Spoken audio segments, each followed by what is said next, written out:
तेली समाजासाठी स्थापन झालेले स्वतंत्र आर्थिक विकास महामंडळ लवकर सुरू करण्यात यावे।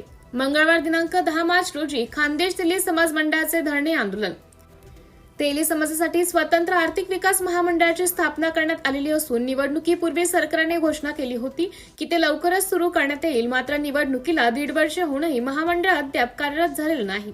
तेली समाजातील गरजवंत समाज बांधवांसाठी आर्थिक विकास महामंडळाची आवश्यकता असून तेली समाजाच्या व्यवसायाला चालना मिळणे, स्वयंरोजगाराच्या संधी निर्माण होणे, आर्थिक दुर्बल घटकाला सशक्त करणे, तेली समाजाच्या विकासासाठी विशेष योजनांची अंमलबजावणी करणे, शिक्षण आणि कौशल्य विकासासाठी आर्थिक मदत करणे, महिला सक्षमीकरणासाठी विशेष योजना सुरू करणे, ग्रामीण भागातील तेली समाजाच्या विकासासाठी काम करणे, तेली समाजाच्या सांस्कृतिक आणि सामाजिक विकासासाठी काम करून नवतरुण व उद्योजकांना बिनव्याजी कर्ज मिळावे, तसेच तेली समाजातील उद्योजकांना प्रोत्साहन देणे, आर्थिक गरज असल्यास गरजवंत समाज बांधवांना मदत करणे यासाठी आर्थिक विकास महामंडळाची गरज असून ते लवकरात लवकर कार्यरत करावे अशी मागणी खान्देश तेली समाज मंडळाच्या वतीने करण्यात आलेली आहे।